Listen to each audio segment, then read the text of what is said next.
Students, इस video में हम करने वाले हैं बड़ा ही इम्पॉर्टेंट और इंटरेस्टिंग टॉपिक है बेसिक प्रोपोर्शनैलिटी थ्योरम, या that is also known as Thales theorem. Triangles chapter से ये थ्योरम है और इस थ्योरम को हम यहाँ पर प्रूफ करेंगे कि कैसे क्या होता है, क्या गिवन डेटा होता है, थ्योरम में क्या है और हमें क्या प्रूव करना होता है। तो यहाँ पर स्टेटमेंट भी आपको याद करना है, एग्जाम में कैसे आ सकता है, state and prove BPT, basic BPT. तो स्टेटमेंट क्या आ सकता है, स्टेट एंड प्रूफ बीपीटी, ऐसा आपको आ सकता है एग्जाम में। ठीक है, तो आपको स्टेटमेंट भी याद करना है और प्रूफ भी आपको आना चाहिए, सारे स्टेप्स। तो स्टेप्स डिफिकल्ट नहीं है, बड़ा मजा आएगा करने में। तो चलिए स्टार्ट करते हैं। स्टेटमेंट क्या है, if a line is drawn parallel to one side of a triangle to intersect the other two sides in distinct points, then the other two sides are divided in the same ratio. तो इसको हम देखते हैं क्या दिया हुआ है इसमें। हमें दिया हुआ है if a line is drawn parallel to one side, तो लाइन हमारी है डी पैरेलल टू बीसी। ठीक है, if a line is drawn parallel to one side of a triangle, आपके पास ट्राइंगल है एबीसी और आपने लाइन ड्रॉ की है डीई पैरेलल टू बीसी। ठीक है, to intersect the other two sides क्या है, AB एंड AC। आपके पास है ट्राइंगल ABC, इसमें से एक साइड तो है BC के पैरेलल अगर आपने कोई लाइन ड्रॉ की है DE। ठीक है, if a line is drawn parallel to one side of a triangle to intersect the other two sides AB and AC in distinct points D and E, then क्या होगा, the other two sides, ये जो sides बन रही है AD DB AE EC, ये same ratio में है, means AD upon DB equal to AE upon EC। तो थ्योरम क्या है, थ्योरम में है कि अगर आप शॉर्ट में ले लें तो थ्योरम क्या होगा, if DE is parallel to BC then AD upon DB equal to AE upon EC, ये थ्योरम है। ठीक है, क्लियर हो गया। तो गिवन क्या है आपको कि लाइंस पैरेलल है और आपको प्रूव करना है कि this upon this equal to this upon this. ठीक है, तो यहाँ पर कंस्ट्रक्शन करना पड़ेगा, कंस्ट्रक्शन के बाद ही हम आगे कर पाएंगे। तो कंस्ट्रक्शन करते हैं हम। एक तो लाइन यहाँ से ड्रॉ करेंगे परपेंडिकुलर टू AC या AE के परपेंडिकुलर हम ड्रॉ करेंगे DM। Construction draw DM perpendicular to AC। और एक और हम करेंगे यहाँ से E से एक और परपेंडिकुलर ड्रॉ करेंगे EN परपेंडिकुलर टू AB।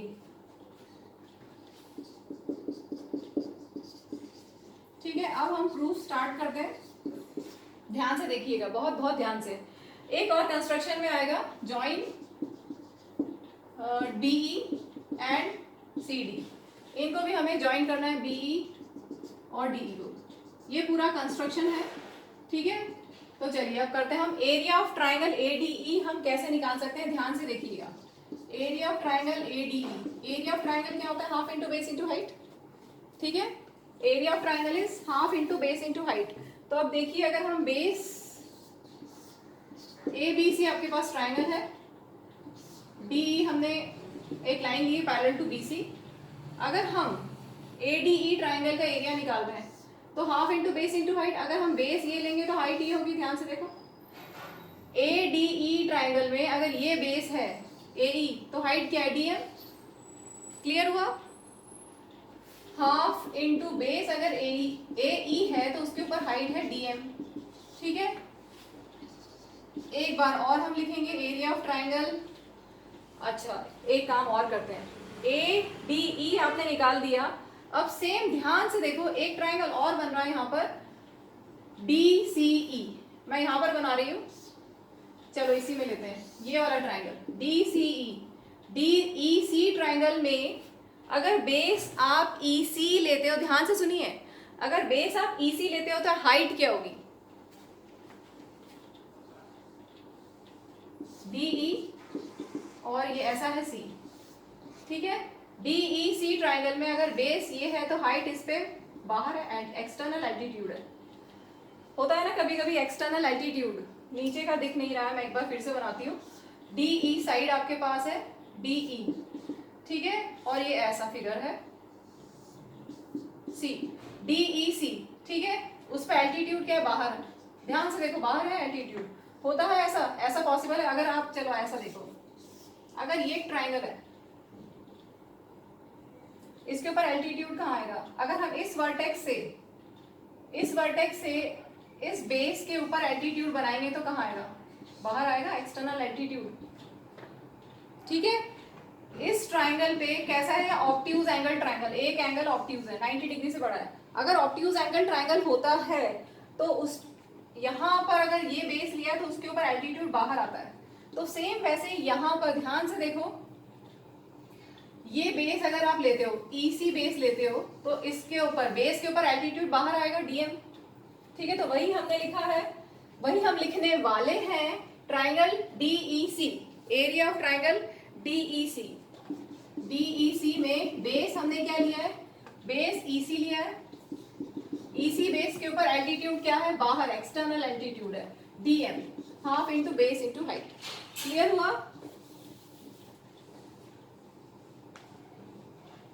चलिए आगे करते हैं। बच्चों का क्वेश्चन है यहाँ पर कि हमें कैसे पता कि हम कौन सा बेस लें। देखिए ट्राइंगल में एक बार फिर से बताती हूँ, कोई भी ट्राइंगल है, अगर आपके पास कोई भी ट्राइंगल है, अगर आपने ये बेस लिया है तो एल्टीट्यूड होगा, अगर ये बेस लिया है तो एल्टीट्यूड। ठीक है, अगर हमने बेस चेंज कर दिया, अगर हमने बेस ये लिया है तो उसके ऊपर ये एल्टीट्यूड होगा, अगर ये बेस है तो ये एल्टीट्यूड। ठीक है, और अगर हमने ये बेस लिया है तो ये एल्टीट्यूड। तो बेस के हिसाब से हम एल्टीट्यूड चूज करेंगे। अब क्वेश्चन है कि हमें कैसे पता कि हम कौन सा बेस लें। तो आप जो प्रूव करना है उस पर देखिए, प्रूव क्या करना है? एई सारा है, एडी ये सब हम यूज करेंगे, तो अभी मैं एई पे फोकस कर रही हूँ। एडीई ट्राइंगल में अगर हम एई बेस लेते हैं, हमने एई बेस क्यों लिया? क्योंकि जो हमें प्रूव करना है उसमें एई लिखा हुआ है। ठीक है, तो हमें जो प्रूव करना है उसमें एई लिखा हुआ है, इसलिए हमने एक बेस एडीई ट्राइंगल में एक बार हम एई बेस लेंगे और एक बार हम एडी बेस भी लेंगे। तो अभी हम पहले एई बेस से कर रहे हैं। एरिया ऑफ ट्राइंगल एडीई में अगर बेस एई होगा तो हाइट डीएम होगी। क्लियर हो गया? बेस अगर एई है तो हाइट डीएम, एल्टीट्यूड। क्लियर? इसके बाद हमने ट्राइंगल लिया DEC. DEC obtuse angle triangle है। ठीक है, ऑब्ट्यूज एंगल ट्राइंगल में एल्टीट्यूड बाहर जाता है, एक एल्टीट्यूड बाहर जाता है, उसको मैंने यहाँ पर भी बनाया है। फिर से आपको फिर से बताती हूँ, ये एक ऑब्ट्यूज एंगल ट्राइंगल है। अगर आपने ये बेस लिया तो इस पे एल्टीट्यूड अपोजिट वर्टेक्स से डालते हैं। ठीक है, तो उससे वर्टेक्स से डालेंगे तो एल्टीट्यूड ऐसे आएगा बाहर, एक्सटर्नल एल्टीट्यूड होगा, एक्सटीरियर। ठीक है, क्लियर हुआ? अब हम आगे बढ़ते हैं, इसको इक्वेशन नंबर 2 दे देते हैं।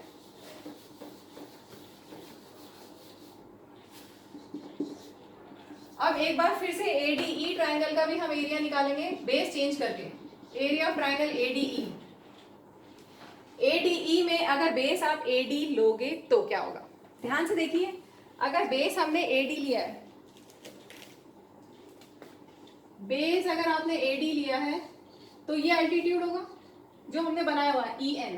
ठीक है, तो अगर आपने एरिया ऑफ ट्राइंगल एडीई में बेस को अगर एडी लिया है तो एल्टीट्यूड क्या होगा? बोलिए क्या होगा एल्टीट्यूड? अगर बेस एडी है तो एल्टीट्यूड EN। ठीक है, तो ये इक्वेशन नंबर नेम दे देते हैं, 4 नंबर पे आएगी क्योंकि अभी मुझे थर्ड भी लिखनी है। एक और एरिया ऑफ ट्राइंगल BDE। अब फिर से ध्यान से देखो, BDE, BDE भी ऑब्ट्यूज एंगल ट्राइंगल है। BDE ट्राइंगल का एरिया कैसे निकलेगा? ध्यान से देखिए, वैसे ही DBE ये ट्राइंगल है, ऑब्ट्यूज एंगल ट्राइंगल है। ठीक है, अगर बेस आप BD लोगे, बेस BD क्यों लेंगे? क्वेश्चन फिर वही, बेस BD क्यों लेंगे? क्योंकि यहाँ पर BD है, हमें BD तक पहुंचना है ना कैसे भी करके। वैसे ही बेस EC हमने क्यों लिया था? क्योंकि यहाँ पर EC था। ठीक है, AE हमें मिल गया, EC हमें मिल गया, AD हमें यहाँ से मिल गया, और DB के लिए हम बेस DB ले लेंगे।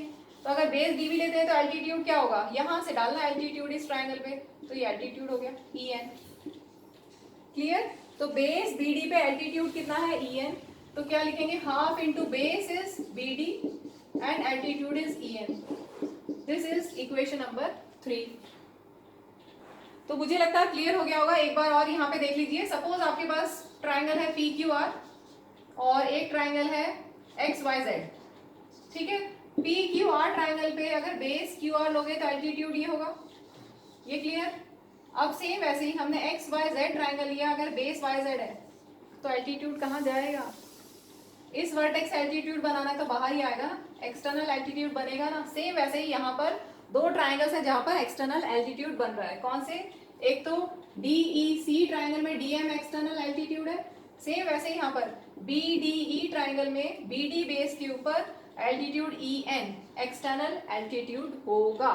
क्लियर हो गया? हमें कैसे पता है कि क्या बेस हमें लेना है, वो जो प्रूव करना है उससे हमें सभी साइड्स मिल गई थी, हमें समझ में आ गया था। हमें AD के लिए कौन सा ट्राइंगल लेना होगा? ADE। AE के लिए भी ADE ट्राइंगल, BD के लिए हमने लिया BDE ट्राइंगल, और EC के लिए हमने लिया ECD ट्राइंगल, DEC ट्राइंगल। ठीक है, तो हमें इससे यहाँ पर जो है लिखी हुई साइड्स, इनसे हमें ये समझ में आ गया कि हम कौन कौन से ट्राइंगल्स ले सकते हैं। क्लियर? तो चलिए अब हम आगे बढ़ाते हैं स्टेप्स को। 1 divided by 2, equation 1 divided by equation 2 हम करेंगे। मैं यहाँ पर कर रही हूँ इक्वेशन 1 डिवाइडेड बाय इक्वेशन 2। क्या होगा? Area of triangle ADE upon area of triangle DEC is equal to half into base is AE and height is DM। यहाँ पर half into base is EC and height is DM। ठीक है, कुछ cancel हो रहा है? Half half cancel, DM DM cancel. So area of triangle ADE upon area of triangle DEC is equal to AE upon EC. Let this be equation number 5. AE upon EC हमें ये मिल गया है, हमें एक result right side मिल गई है, जो proof करना था उसकी राइट साइड मिल गई है। ठीक है, चलिए अब हम आगे करते हैं। सेम ऐसे ही जैसे अभी हमने फर्स्ट डिवाइडेड बाय सेकंड किया, वैसे ही हम इक्वेशन 3 डिवाइडेड बाय इक्वेशन 4 करेंगे। इक्वेशन 3 डिवाइडेड बाय इक्वेशन 4 क्या होगा? 3 में है एरिया ऑफ 3 डिवाइडेड बाय 4 नहीं, सॉरी, यहाँ पर हमें ADE ऊपर चाहिए क्योंकि हमें AD ऊपर चाहिए। ठीक है, AD हमें ऊपर चाहिए। क्लियर? तो मैं 4 डिवाइडेड बाय 3 कर रही हूँ, 4 डिवाइडेड बाय 3। चाहे तो आप इसको पहले लिख दें, उसको बाद में लिख दें, उससे कोई फर्क नहीं पड़ता। 4 डिवाइडेड बाय 3 क्यों कर रहे हैं? क्योंकि हमें AD अपॉन DB चाहिए। तो AD यहाँ पर है, इसलिए पहले fourth equation upon third equation. तो फोर्थ इक्वेशन में है area of triangle ADE upon third equation में है लेफ्ट साइड में एरिया ऑफ ट्राइंगल BDE। ठीक है, ADE ट्राइंगल का एरिया कितना था फोर्थ इक्वेशन से? Half into base AD into height EN, और BDE ट्राइंगल का half into base BD into height EN। ठीक है, देखो half half cancel, EN cancel. So area of triangle ADE upon area of triangle BDE is equal to AD upon BD. Let this be equation number 6. तो अब देखिए ध्यान से, आपके पास AE upon EC आ गया है और 6th इक्वेशन से AD upon DB भी आ गया है। AD upon DB लिखो या BD लिखो, DB लिख देते हैं। ठीक है, लेकिन अभी भी हमारा प्रूफ पूरा नहीं हुआ है क्योंकि न्यूमरेटर तो सेम है। देखो आपकी जो इक्वेशन 5 है और इक्वेशन 6 है, इन दोनों में न्यूमरेटर ADE, लेफ्ट साइड में ADE, ठीक, राइट साइड में AD अपॉन DB। जो हमें प्रूव करना है वो साइड्स प्रोपोर्शनल होंगी किसके? AE अपॉन EC के। लेकिन ध्यान से देखो, डिनोमिनेटर में यहाँ पर BDE है और यहाँ पर डिनोमिनेटर में DEC, तो ये दोनों अभी इक्वल नहीं है। इक्वल होंगे थ्योरम से। थ्योरम क्या होगा? Triangles on the same base and between same parallels have equal area, या पढ़ चुके हैं पहले। तो हम ध्यान से देखते हैं ट्राइंगल BDE को, BDE ये वाला ट्राइंगल, और DEC ये ट्राइंगल, दोनों सेम बेस DE पे है। ध्यान से देखो, सेम बेस DE पे ट्राइंगल्स है और सेम पैरेलल्स के बीच में ये और ये पैरेलल लाइंस हैं। तो दो ट्राइंगल्स हैं, एक ट्राइंगल ये वाला और दूसरा है ट्राइंगल ये वाला। ठीक है, एक ट्राइंगल DE से बन रहा है, DEB, दूसरा DEC, ये है DEBC। बेस DE पे दो ट्राइंगल बन रहे हैं, DEB DEC। these triangles are on the same base DE and between same parallels DE and BC. Clear? And you know that triangles on the same base and between same parallels have equal area. तो वही आपको अब लिखना होगा, triangle BDE and triangle DEC are on the same base. क्या है same base? DE, and are between same parallels. same parallels क्या है? एक तो है DE और दूसरा है BC. ठीक है? और अगर सेम बेस और सेम पैरेलल्स में के बीच में होते हैं ट्रायंगल्स तो उनका एरिया इक्वल होता है. तो triangle this and this are on the same base and between same parallels, so they have equal area. ये रिजल्ट नंबर, इसको हम एक स्टेप और लिख देते हैं. इसके बाद स्टेटमेंट के बाद therefore area of triangle BDE is equal to area of triangle DEC. Let this be equation number 7. ठीक है, अब बस रिजल्ट आ गया है from 5, 6, 7. अब ध्यान से देखिए, फिफ्थ इक्वेशन में क्या था और सिक्स्थ इक्वेशन, इन दोनों को हम छोड़ देते हैं, बाकी सब मैं इरेज कर रही हूँ ताकि और क्लियर हो जाए. तो हमारे पास है 3 इक्वेशंस और उससे क्या रिजल्ट बनने वाला है देखिए ध्यान से. इन दोनों फिफ्थ और सिक्स्थ में क्या क्या सेम है? ADE सेम है, ठीक. BDE और DEC यहां से इक्वल है, BDE और DEC इक्वल है. इसका मतलब लेफ्ट साइड पूरी इक्वल है, राइट.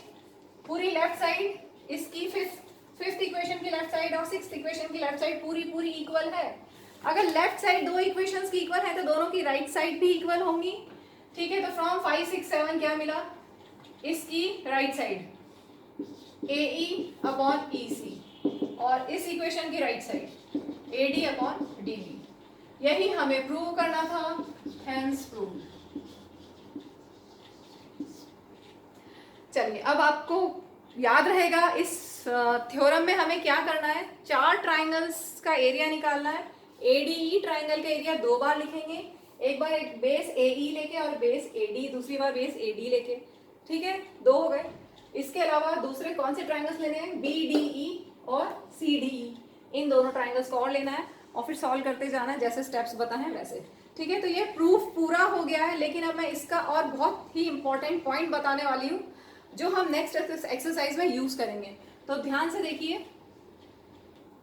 चलो, इसका हम यूज देखते हैं कि हम इस थ्योरम को कैसे नेक्स्ट एक्सरसाइज में यूज करेंगे.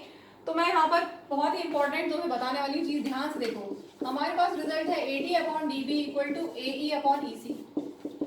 अगर आपके पास एक ट्राइंगल है जिसमें DE is parallel to BC है, तो आपको कैसे याद रखना है? थेल्स थ्योरम या BPT बेसिक प्रोपोर्शनैलिटी थ्योरम कैसे ध्यान रखोगे? वर्टेक्स से चालू करो. वर्टेक्स से आप साइड्स को प्रोपोर्शनल लिखना चालू करो. AD upon DB equal to AE upon EC. Clear? अगर आपके पास दूसरा कुछ ट्राइंगल, हम चलो दूसरा एक ट्राइंगल लेते हैं PQR, और अगर हम ये साइड्स पैरेलल ले लें, सपोज ये ST is parallel to RP, तो क्या होगा? यहां से स्टार्ट करना वर्टेक्स से. QS upon SR equal to QT upon TP. Clear हो गया? Thales theorem, basic proportionality theorem clear है सबको? चलो, अब हम इसमें अगर ये जो साइड्स प्रोपोर्शनल आई हैं, दोनों साइड +1 कर सकते हैं. सेम नंबर को हम दोनों साइड ऐड कर सकते हैं. When equals are added to equals the wholes are equal. पढ़ा यूक्लिड ज्योमेट्री में, when equals are added to equals the wholes are equal. ठीक है, तो यहाँ पर हम एलसीएम लेके देखते हैं क्या आता है. लेफ्ट साइड में एलसीएम हुआ DB. अब यहाँ पर क्या हो जाएगा? AD प्लस इसमें 1 में क्या मल्टीप्लाई होगा? DB. वही concept, LCM divided by numerator, LCM divided by denominator into numerator. तो DB डिवाइडेड बाय 1 करोगे तो DB होगा और DB 1 से मल्टीप्लाई करोगे तो DB आएगा. यहाँ पर EC एलसीएम, EC और 1 का एलसीएम EC, ये एज इट इज प्लस इसमें क्या आ जाएगा, 1 में EC मल्टीप्लाई हो जाएगा। अब फिगर को देखिए, AD plus DB, AD plus DB कितना होगा, AB होगा। सो AB upon DB equal to right side पे क्या है, AE plus EC, AE plus EC कितना होगा, AC और अपॉन में EC। तो ये एक बहुत इंपॉर्टेंट रिजल्ट है बीपीटी का, बहुत इंपॉर्टेंट रिजल्ट जो हम नेक्स्ट एक्सरसाइज में बहुत बार यूज करेंगे। अब फिगर को देखिए ध्यान से, AB पूरी साइड अपॉन DB ये वाली side is equal to AC upon EC, याद रहेगा। वापस देखो, AB upon DB equal to AC upon EC, ठीक है। ये हम डायरेक्टली यूज कर सकते हैं बाय बीपीटी, नेक्स्ट एक्सरसाइज में यूज करेंगे बाय बीपीटी, इसको डायरेक्ट लिख सकते हैं। बीपीटी से AD upon DB equal to AE upon EC तो है ही, उसके अलावा क्या मिला हमें, पूरी side AB upon DB equal to AC upon EC, ठीक है। इसके अलावा एक और रिजल्ट, इसको लिख लेना अच्छे से, बहुत इंपॉर्टेंट है ये।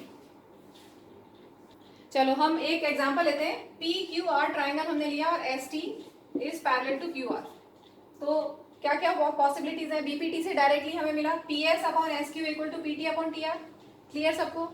इसके अलावा अगर आप ये वाला रिजल्ट लिखना चाहो तो PQ upon SQ equal to PR upon TR भी होगा। क्यों, जैसे अभी हमने 1 प्लस करके किया, तो हम हर बार तो ऐसा नहीं करेंगे ना, हम इस रिजल्ट को डायरेक्टली यूज करेंगे। तो क्लियर हो गया, PQ upon SQ equal to PR upon TR, ठीक है। इसमें एक और स्टेप चेंज करते हैं, थोड़ा सा और चेंज करते हैं। ये तो क्लियर हो गया सबको, लिख लिया पूरा। चलो अब हम इसको रेसिप्रोकल कर दें, AD अपॉन DB को DB अपॉन AD लिख सकते हैं, तो राइट साइड में भी रेसिप्रोकल हो जाएगा, EC अपॉन AE। अब दोनों साइड +1 कर दो, when equals are added to equals the wholes are equal. अब वही सेम एलसीएम लेते हैं, AD एलसीएम, यहाँ पर क्या हो जाएगा, DB प्लस यहाँ पर आ जाएगा AD equal to right side में AE एलसीएम EC प्लस कितना आ जाएगा यहाँ पर AE, ठीक है। अब देखो DB plus AD is what, AB and AD upon AD equal to AD as it is equal to EC plus AE कितना हो गया, AC और अपॉन AE। तो ये भी एक बहुत इंपॉर्टेंट रिजल्ट है। फिर से देखो, ट्राइंगल है ABC, DE is parallel to BC, तो AB upon AD equal to AC upon AE, याद रहेगा अच्छे से। AB upon AD equal to AC upon AE, इसको भी हम डायरेक्टली यूज करने वाले हैं। एक और एग्जांपल लेते हैं समझने के लिए, ट्राई करना खुद ही से एक बार। PQR triangle ST is parallel to QR, तो क्या होगा, इसके अकॉर्डिंगली बड़ी साइड अपॉन, देखो दो ट्राइंगल बन रहे हैं, एक बड़ा एक छोटा।